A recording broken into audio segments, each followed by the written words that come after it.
श्री कृष्ण गोविंद हरे मुरारी, हे नाथ नारायण वासुदेव, हे नाथ नारायण वासुदेव, हे नाथ नारायण वासुदेव। श्री कृष्ण गोविंद हरे मुरारी, हे नाथ नारायण वासुदेव।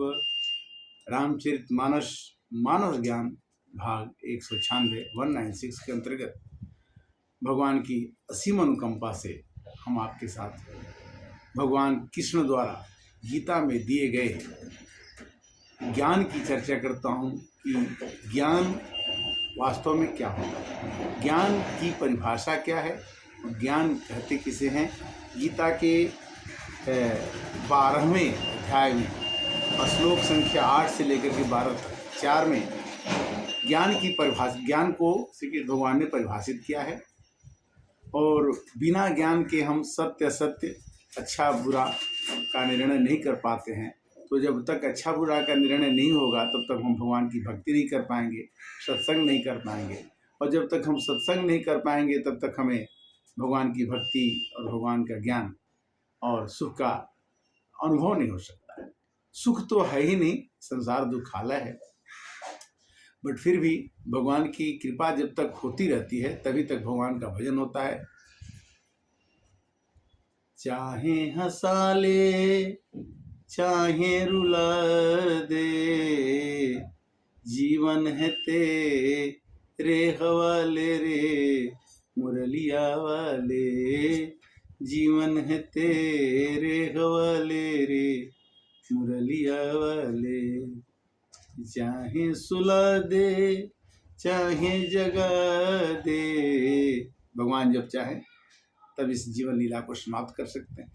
भगवान जब तक चाहें इस जीवन लीला को चला सकते हैं। यही भगवान ही हमारे जीवन के निर्देशक तत्व हैं, डायरेक्टर हैं। तो भगवान से मिल के रहना और भगवान की बातों को, हमारे सदग्रंथों को, गीता, रामायण, सुखसागर, उपनिषद, वेद, ये सभी चीज़ों का सार यही है। भगवान का एक ही का नाम है कि जब तक जिंदगी रहे तब तक भगवान के नाम का गुणगान आप करते रहिए। तो चलते हैं मुख्य भाग पर। क्या भगवान के श्री कृष्ण के द्वारा ज्ञान की परिभाषा, ज्ञान कहाँ कहाँ रहता है, उसकी चर्चा करते हैं। हमारा काम यही है कि हम आपके समक्ष सदग्रंथों से कुछ अच्छी बातों को ग्रहण करके आप तक पहुँचाते रहें। अगर आपको थोड़ा भी लाभ हो जाएगा इससे सुनने से तो हमारा जीवन सफल हो जाएगा। हमारा जीवन सफल का मतलब कि मनुष्य का जीवन सफल तभी होता है जब वो किसी को सफलता के लिए अग्रसित करता है, उद्वेलित करता है, प्रयास करता है।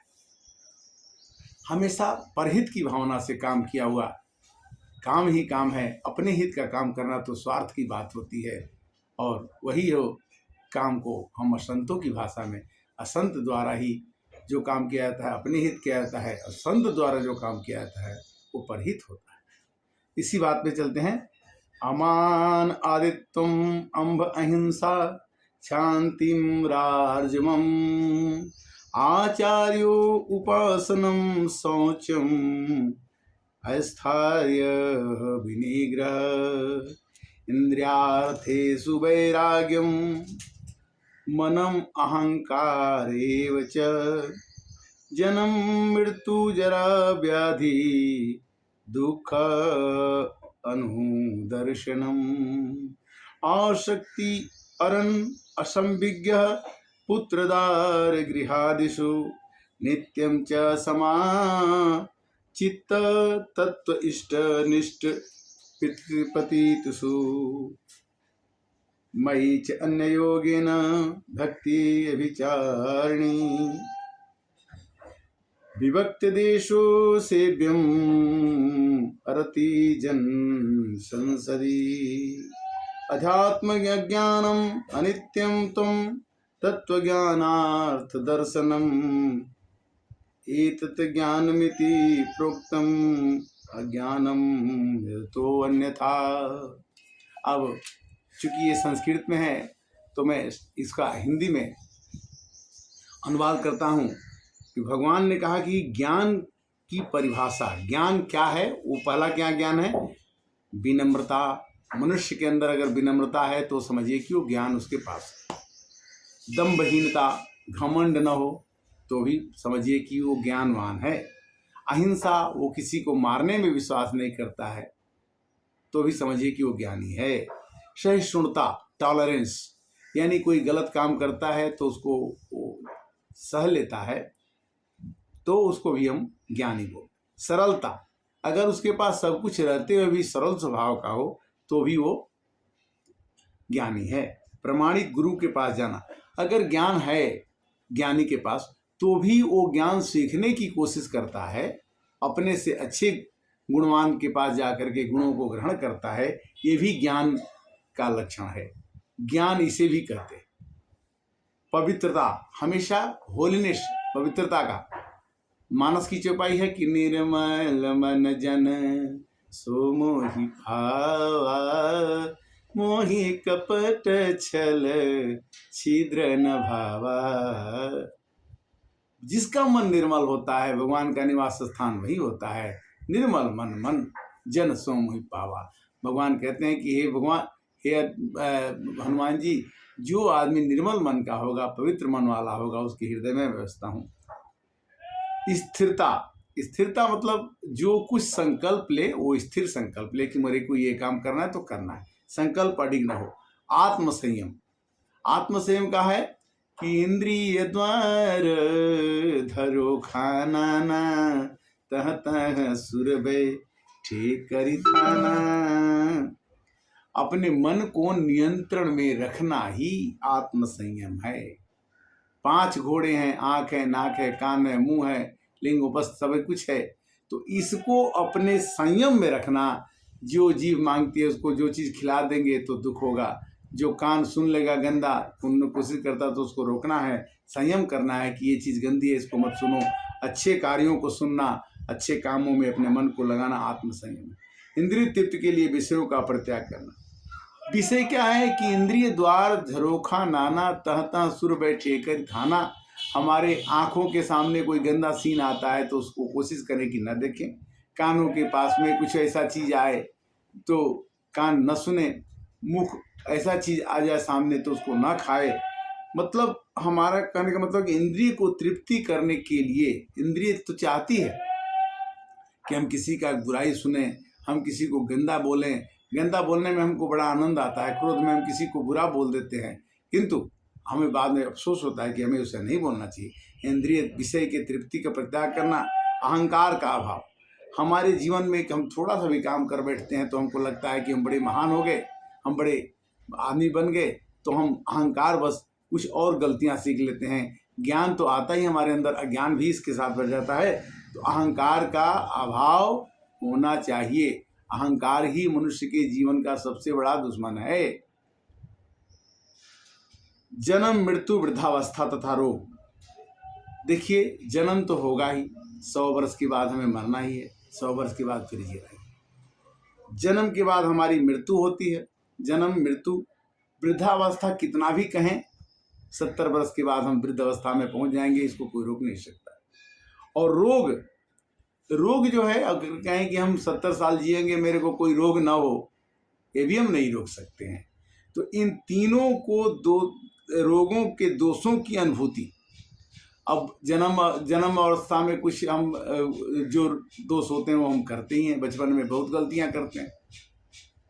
मृत्यु के समय में मृत्यु होती है, मतलब जो भी इसमें कष्ट आते हैं हमको अनुभव करना चाहिए कि हम इससे बच नहीं सकते। वैराग्य, वैराग्य का मतलब क्या है कि जिस चीज़ को हम अपना मानते हैं, हमने अपने बचपन को अपना माना, बचपन हमारा नहीं रहा। जवानी को हमने अपना माना, जवानी हमारी नहीं। कोई भी अवस्था, कोई भी दिन, जो दिन दिवाली है हम कहें कि रोज दिवाली हो तो नहीं हो सकता। तो वैराग्य होना चाहिए कि हर एक चीज बदलने वाली। आज जो सुबह है वो कल की सुबह ऐसी नहीं रहेगी जो आज की सुबह है। तो वैराग्य मन में होना चाहिए कि हर एक चीज परिवर्तनशील है और हम इसको रोक नहीं सकते, इसलिए हमें इससे आसक्त नहीं होना चाहिए। आज जो हमारा मित्र था कल शत्रु बन सकता है, जो कल मेरा शत्रु था वो आज मित्र बन सकता है। तो वैराग्य का मतलब ये हुआ कि संसार से ज्यादा जुटो मत। संतान, स्त्री, घर तथा अन्य वस्तुओं की ममता से युक्ति, ममता है घर में, ममता है पुत्र में, ममता है स्त्री में कि ये मेरा है, किंतु मेरा मेरा कब तक, कहाँ तक, कैसे, सभी जानते हैं कि अभी अभी हमारे कुछ दिनों पहले कोरोना पीरियड आया था, जिसमें स्त्री बीमार पड़ जाए तो पुरुष उसके से न बात करे, पुरुष बीमार पड़ जाए तो स्त्री उससे बात न करे। अगर कोई भी मरता है, कोई भी जीता है, कोई किसी की परवाह नहीं किया, तो संतान, स्त्री, घर तथा अन्य वस्तुओं से ममता नहीं करनी चाहिए। और बहुत ममता नहीं करनी चाहिए, ममता कम करनी चाहिए, जिससे कि बर्दाश्त किया जा सके।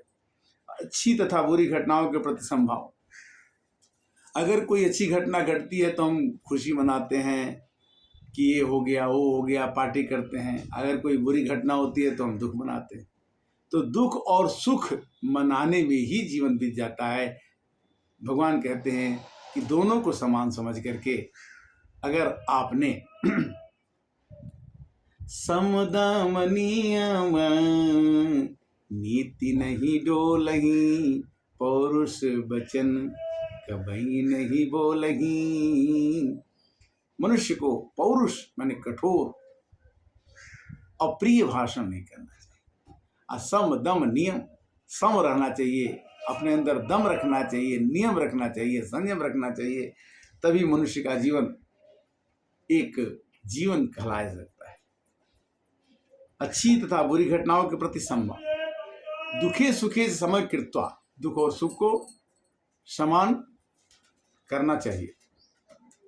और मेरे प्रति निरंतर अनन्य भक्ति, भगवान कहते इतना करने के बाद नहीं, अगर तुम ज्ञान की श्रेणी में रहना चाहते हो तो मेरे में अनन्य भक्ति रखो।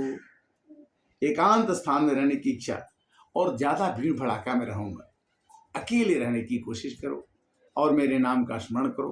काम करना बंद मत करो, जो काम तुम्हें मिलना है काम करो। कर्म योग है, कर्म योग, भक्ति योग, ज्ञान योग, योग तो बहुत हैं, किंतु तुम्हें किस योग में आनंद आता है। कर्म योग भी भगवान का बनाया हुआ है, भक्ति योग भी भगवान का बनाया हुआ है, ज्ञान योग भी भगवान का बनाया हुआ है। तो भगवान कहते हैं कि एकांत में रहने की इच्छा करो, जन समूह से बिलगाओ, ज्यादा लोगों के समूह में जुट करके अपने मन को उनकी भावनाओं से ग्रसित होकर दुखी और सुखी मत हो, क्योंकि जितने लोग जुटेंगे आपके साथ उतने उनके मन में विभिन्नता आएगी, विषमता आएगी, वो विषमता आपको परेशान करेगी। इसलिए अलग होकर के, सेपरेट होकर के और आप इस काम को कर सकते हैं।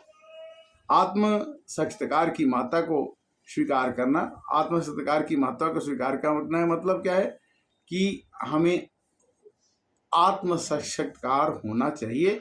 परम सत्य की दार्शनिक खोज, परम सत्य की दार्शनिक खोज का मतलब कि हमें सत्य के लिए कोशिश करना चाहिए कि हम सत्य बोलें। और दार्शनिक विचारधारा, फिलासफर इसको बोलते हैं। आत्म साक्षात्कार की माता को स्वीकार करना, परम सत्य की दार्शनिक खोज। सत्य क्या है और सत्य को अपने जीवन में कैसे उतारा जा सकता है, इस चीजों को ध्यान में रखते हुए इन सबको मैं ज्ञान घोषित करता हूँ। श्री कृष्ण भगवान ने गीता में इन सबको ज्ञान कहा है। अमानित्वा, विनम्रता, मनुष्य के अंदर विनम्रता होनी चाहिए। अदम्भित्वम, दम्भहीनता, घमंड नहीं होना चाहिए। अहिंसा, न किसी को मारना। शांति, सहनशीलता। आर्जवम, सरलता। आचार्य उपासनम, गुरु के पास जाना। शौचम, पवित्रता। स्थैर्यम, दृढ़ता। आत्म विनिग्रह, आत्मसंयम। इंद्रियार्थेषु, इंद्रिय के मामले में वैराग्यम। मिथ्या अभिमान नहीं होना चाहिए। मृत्यु, बुढ़ापा और रोग, दुख, इनको बुराइयां हैं जीवन की। मृत्यु भी बुराई है, जन्म भी बुराई है, बुढ़ापा भी बुराई है, तो इन सब चीज बचना चाहिए। और आसक्ति, किसी भी चीज में आसक्ति मत रखो, ज्यादा मत जुड़ो। बिना संगति के रहिए। पुत्र, दारा, स्त्री आदि सब में समचित्त रखिए, भक्ति अपने अंदर रखिए और बिना व्यवधान के, बिना किसी रुकावट के भगवान की भक्ति करनी चाहिए। और कहने का मतलब यह है कि प्रभु की कृपा आपके ऊपर बनी रहे। श्री कृष्ण गोविंद हरे मुरारी, हे नाथ नारायण वासुदेव। मनुष्य जीवनम सबसे अच्छा जीवन है, जिसमें मनुष्य को अपने सद्गुणों का विकास करने का मौका मिलता है। ज्ञान की परिभाषा की, ज्ञान किसे कहते हैं? ज्ञान एक चीज को नहीं कहते हैं। श्री कृष्ण भगवान के कथनानुसार जो भी ज्ञान की चर्चा की गई, ज्ञान एक चीज में नहीं। जैसे मनुष्य 26 प्रकार के चीजों से बना है, 5 इंद्रियां, 5 कर्मेंद्रियां, मन, बुद्धि, अहंकार, और कई तरह की चीजें हैं जो 25-26 तरह की वस्तुओं से बन करके ये मनुष्य का शरीर निर्मित है। तो ये कोई नहीं कह सकता कि मैं हूँ, मैं करता हूँ। तो सभी चीज़ों को मिला करके आज के हम कथा का विश्लेषण नहीं करेंगे। और तब तक के लिए श्री कृष्ण गोविंद हरे मुरारे, हे नाथ नारायण वासुदेव। हरे कृष्णा।